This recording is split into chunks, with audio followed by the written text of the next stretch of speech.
A few months ago, I found a private messenger in social media. He was speaking with another Colombian girl. He said he only did it because I don't giving him sufficient attention. So he cheated on me and it's my fault? What the I know when he get here, the things gonna to get better. I just hope he don't prove me I am wrong. Bands will make her dance. Bands will make her dance. All these chicks popping pussy. I'm just popping bang. Hey guys, welcome back to 90 Days the Other Way, Season 7, Episode 2. So today we're gonna do Madelein and Luke, Johny and Chloe, and a new one, Greta and Matthew. Okay, Madelein and Luke first. So Madelein is apartment touring and she found a really nice looking apartment just for herself. Not for her and Luke, but just for herself. You've got to be fucking kidding me. She said that her plan is to buy it and rent it out to tourists and make a lot of money off from it. So basically it's like an investment. And her friend is like, wait a minute, who's paying for this? Ese apartamento lo va a comprar yo con mi dinero. Ya tengo la cuota inicial, todo. Qué pereza. A mí sí no me compra el apartamento, el hombre que está conmigo, chao. Es una forma de inversión, lo mío. Porque, amor, usted sabe que Luke hace muy malos negocios. Girl, Madelein was so real for that. But she said that he made so many bad investments, from the glasses to the jewelry, and the only business that's making money is the salon, Made Beauty, and that's the one where she is running. And even if Luke helped me fund the whole salon is my idea. Oh my gosh. Yo, this is legit, baby. Now is the only investment Luke have making money. Fuck, whatever. I don't give a fuck. Do I look like I give a fuck? Because I don't. I think that means a lot about my business skills. Yes. She said that as much as she loves Luke, she can't let him drag her down because she used to live on the streets and she isn't trying to go back to that. So we get a quick backstory on her. She said that she was raised by a single mom who had her at 16 and her mom would be working all the time. And so because of that, she basically had to raise herself. And when she turned 12, she decided to run away from home and she would sleep at her grandma's house or sometimes on the street. Which makes me think that you were sleeping on the streets voluntarily? Yes, ma'am. Girl, go home. Like what?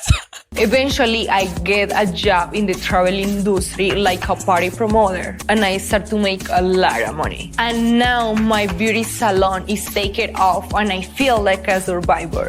You know what? Good for her. But I could have sworn that in Love in Paradise, you know, the show that she was on before, she said that she lived with her grandma and that her aunt was like a mother to her. So I'm confused. When I was child, my father not too much present in my life, and my mom have to work a lot, so she never staying home. So I live with my grandma and my aunt Paola raising me like a mom. They always is gonna to make sure I am okay. Like one day I'm sleeping in my grandma's house, one day I'm sleeping in the street. But if that's the case, what is this whole background story of sleeping on the streets and raising yourself? Like, girl, pick one. Like, I'm sorry, but just pick one.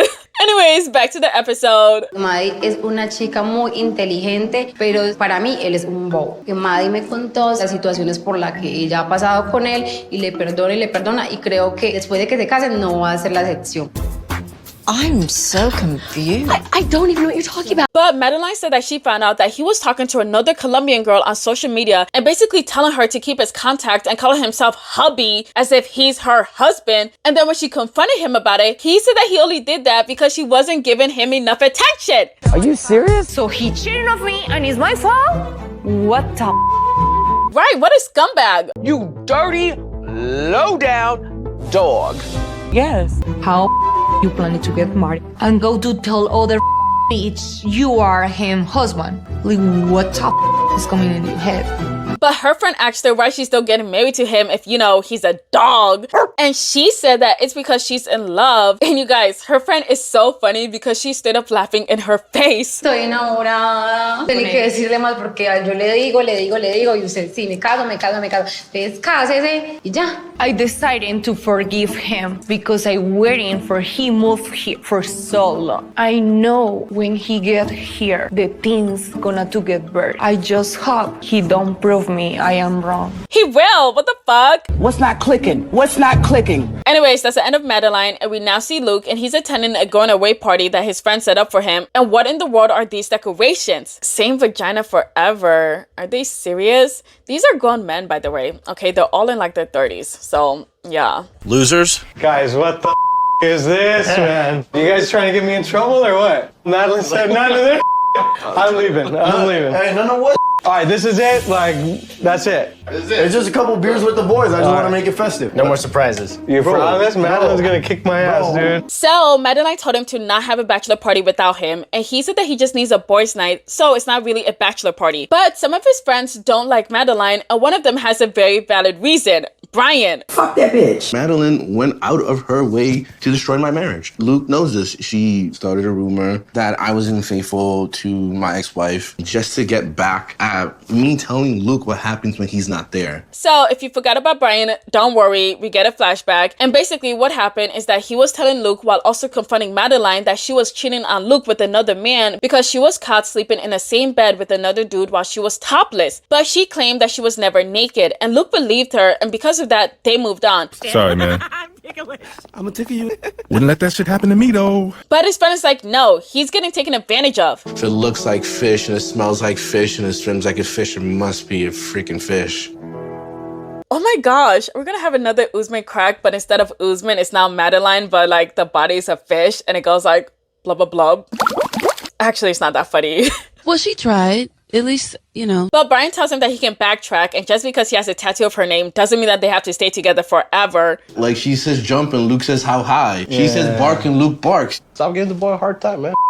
Let him enjoy his day. You have a girl that loves you. She's over there. She wants you to go over there. Sometimes you just gotta take that risk. And Luke is like, yeah, I will. And I'm done with this conversation. So they decide to have fun. And then a girl comes over. And now Luke is mad while, you know, also having a huge smile on his face. Yeah, boy. He said that this isn't okay. But 5 seconds later, he's getting sat on.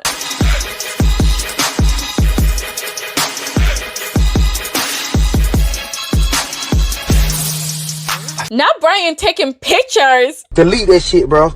Delete it. You already know he's gonna send that to Madeleine, and I feel like he's gonna do it as a revenge because hello, she ruined his marriage, so hello, he's gonna ruin hers. I feel like I'm digging myself a deeper and deeper hole. Nobody's forcing you, by the way. You can get up at any time. But I'm an American. I'm an American. Land of the free. And there's a rite of passage. You do the stripper thing. You gotta do it before you get married. It's a cultural thing. It's in the book. It's written. Who wrote this book? I know that if Madeleine found out about this before the wedding, she'd call it off and dump my ass. It won't be a threat. She'd really do it.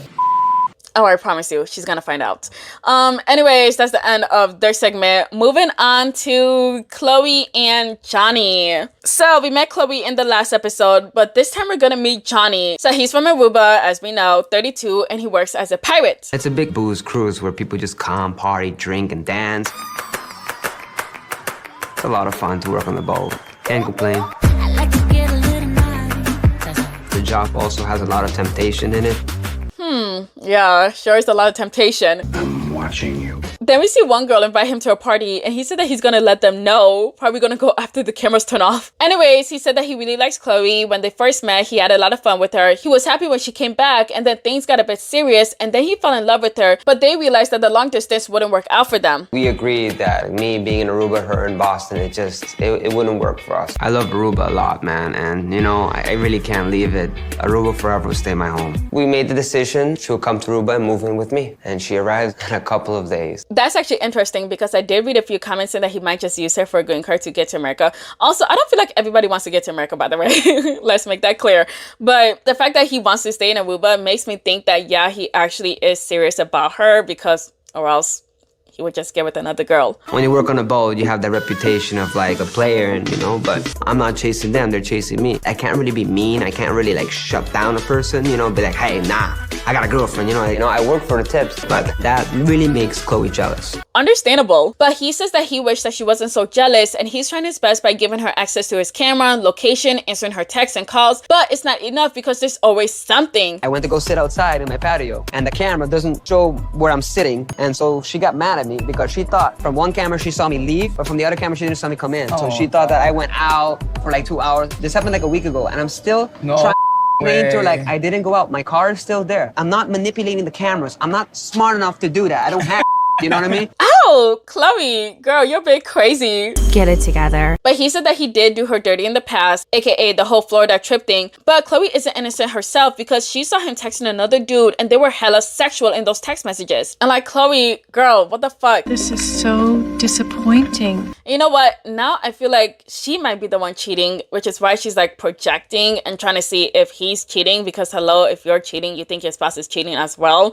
But yeah. When I confronted Chloe about the situation, Chloe's face was like, you know, I didn't do anything. Chloe didn't want to admit it. Of course, she was lying to me. Eventually, we came in agreement and said like, hey, you know, we'll be exclusive to each other from now on. But we don't trust each other at all. You guys should not be in this relationship then. The fuck? But he said that he's 32 and he's ready to settle down. But with how young Chloe is, he thinks that she still wants to be a party girl. And because of this, he really doesn't want to waste his time because he's ready for marriage and stability. And honestly, who would have thought? I thought he would be like, you know, cheating and running around on her. But no, he's ready to settle down. Honestly, I'm shocked. I'm shocked that we had a year. Aren't you shocked? You shocked? Shocked. For real. Yeah. Anyways, we see Chloe and she's leaving. And mom says that she's gonna miss her, but also she's planning to visit her next week to check up on her. So yeah, that's great. I understand my mom's motherly concerns and I'm doing my best trying to reassure her that I know what I'm doing. But my mom doesn't know about a lot of the issues that Jonathan and I have had in our relationship, that Jonathan has cheated on me. You're not gonna mention that you cheated too? Nope. But she says that she doesn't want her mom to look at Johnny differently or judge the relationship, but off she goes. Definitely uneasy about everything that I'm leaving behind. Financial security, I'm leaving all my friends, I'm leaving my family. Even though I'm reassuring my mom that I know what I'm doing, the truth is, I do not. Oh, we know. Anyways, that's where her segment ends. Last but not least, Greta. So, before we even knew Greta's name, we found out all about her cats because she's obsessed with her cat. Y'all, I'm not even joking. She spends like the first 5 minutes gushing over her cat. Hazel understands me more than anyone else. She is the cat version of me. Hazel, are you ready to fly?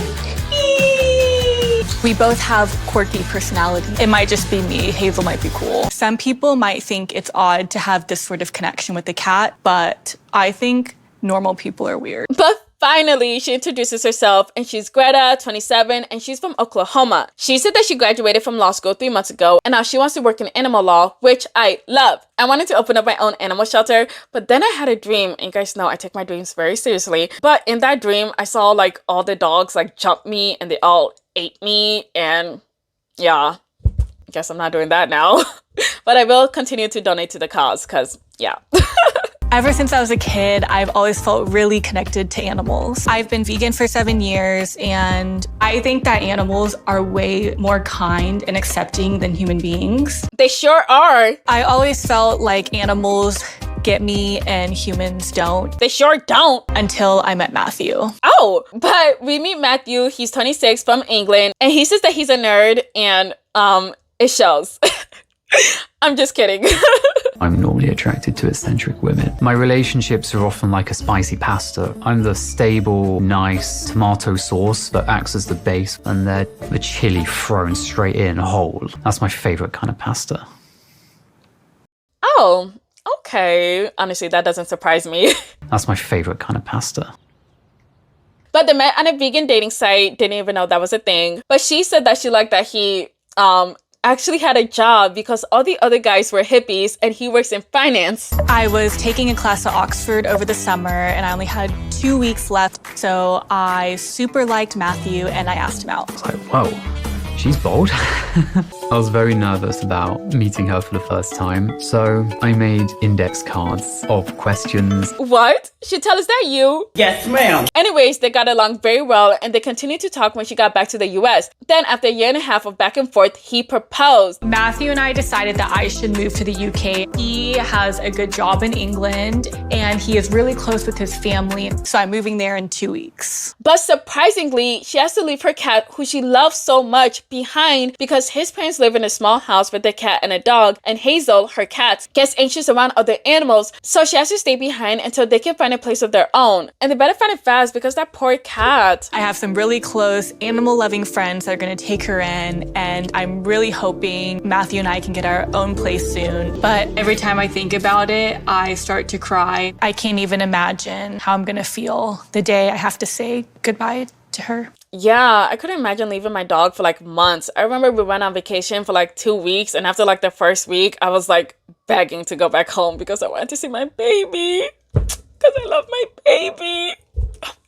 Also, I wanted to get her a second dog, but we found out that she loves being an only child. So yeah, we do have a cat though, and she doesn't mind the cat. Anyways, she decides to meet up with her friends before she leaves. Me and some of my friends call ourselves the Wives Club, but I think a more appropriate name for us is the Grandma Club. We like knitting and crocheting. Oh my gosh, crocheting. I forgot all about that. I need to get back to that again. I even take opera lessons.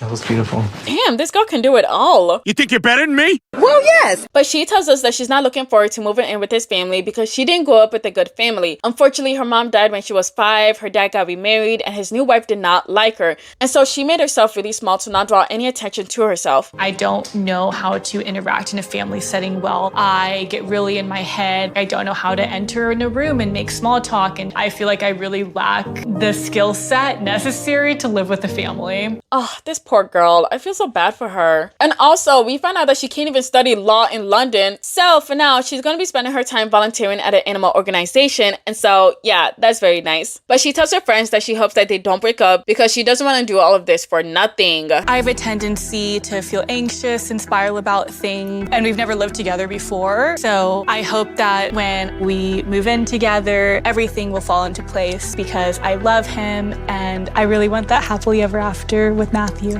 And that's the end of her segment. So far, she seems very normal and it seems like it's not going to be exciting. But then we get a preview of her actually moving to London, and you guys remember, they're vegans, right? And Matthew opens up the fridge that he has in their house and it's like full of meat. And it's like, what the fuck? And also, she finds out that he's not even like trying to move out really. So yeah, that's interesting. Anyways, that's the end of this episode and that's the end of this video. But wait, I need to give a super thanks to 3 super thanks. The first one is Cece and Papa G. Thank you. You're not my scrapbook. Heart to know. Thank you. You're not my scrapbook again. And last but not least, Michelle Mueller. Thank you. You're not my scrapbook again. Thank you so much for watching. Please leave your thoughts in the comments below. Please like, share, and subscribe. Thank you. Bye.